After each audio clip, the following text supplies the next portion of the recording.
भाजपा से कांग्रेस में शामिल होने वाले नंद कुमार साय के बयान से 70 प्लस नेताओं को लेकर नई बहस छिड़ गई है। नंद कुमार साय ने कहा है कि शायद उन्हें इसलिए महत्व नहीं मिला क्योंकि वह 70 प्लस हैं।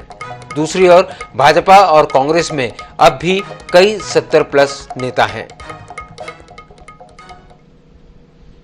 जिसको नेता प्रतिपक्ष बनाया, जिसको प्रदेश अध्यक्ष बनाया, जिसको राज्यसभा पहुंचाया, लोकसभा का टिकट दिया और यहां तक कि अनुसूचित जनजाति आयोग का राष्ट्रीय अध्यक्ष भी बनाया। उसके साथ ऐसा व्यवहार कौन कर रहा था, किसके कारण कर रहा था? मुझे ऐसा लगता है बीजेपी में एक शायद अब तय हुआ है जी है कि वो 70 प्लस जो हैं जी और उनका वो काम अब शायद बाहर हो जाएगा, उनको नहीं करना है। वो अटल जी के जमाने में भी ये बात आई थी, मुझे स्मरण हो रहा है जी। तो अटल जी इस आयु को लेकर के बहुत विरोध करते थे जी। अरे तुम्हारे पास आयु वाला नेता कार्यकर्ता नहीं होगा तो तुम्हारे पास अनुभव कहां से आएगा जी। तो लेकिन शायद ये कारणों से ऐसा किया जा रहा हो।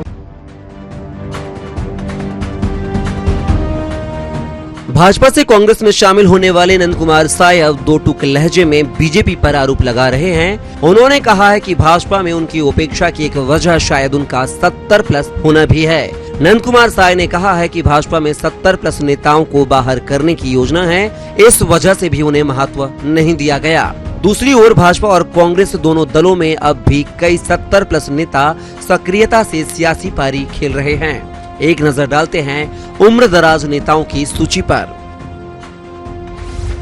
खेल साय सिंह 1 जनवरी 1947, टी.एस. सिंहदेव 31 अक्टूबर 1952, राम पुकार सिंह 1 सितंबर 1937, ननकी राम कंवर 21 जुलाई 1943, डॉक्टर रेणु जोगी 27 अक्टूबर 1950, धर्मजीत सिंह 30 जून 1953, पुन्नूलाल मोहिले 2 जनवरी 1952, सत्यनारायण शर्मा 1 मई 1943, धनेन्द्र साहू 9 मार्च 1952, ताम्रध्वज साहू 6 अगस्त 1949, विद्या रतन भसीन 27 दिसंबर 1947, डॉक्टर रमन सिंह 15 अक्टूबर 1952, कवासी लखमा वर्ष 1957। अब नंद कुमार साय के बयान के बाद 70 प्लस नेताओं की सियासी पारी को लेकर नई बहस छिड़ गई है। दरअसल कांग्रेस के सत्यनारायण शर्मा, राम पुकार सिंह, खेल साय सिंह या बीजेपी के पुन्नूलाल मोहिले और ननकी राम कंवर कई ऐसे नेता हैं जो अब भी विधायक हैं।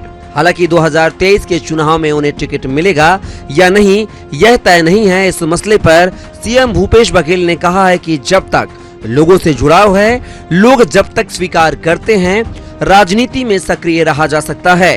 बाद में लोग स्वयं बड़े बड़े नेताओं को नेपथ्य में धकेल देते हैं। राजनीति जो है वो शारीरिक रूप से आप यदि सक्रिय हैं, है ना, और मानसिक रूप से लोगों के साथ जुड़ाव है, समस्याओं के निदान करने की आपकी क्षमता है, समाज को आप कुछ दे सकते हैं, तो जब तक आपकी सक्रियता है तब तक आप सक्रिय रहिएगा। जब तक समाज स्वीकार करे तब तक सक्रिय रहिएगा। समाज यदि नहीं चाहेगी तो वैसे ढकेल देते हैं, पीछे बड़े बड़े नेताओं ने पथ में ढकेल दिए। इधर भाजपा का कहना है कि नंद कुमार साय भले ही कांग्रेस में चले गए हैं, लेकिन उनकी आत्मा बीजेपी में ही है। साय किसी लोभ, लालच या दबाव में गए हैं।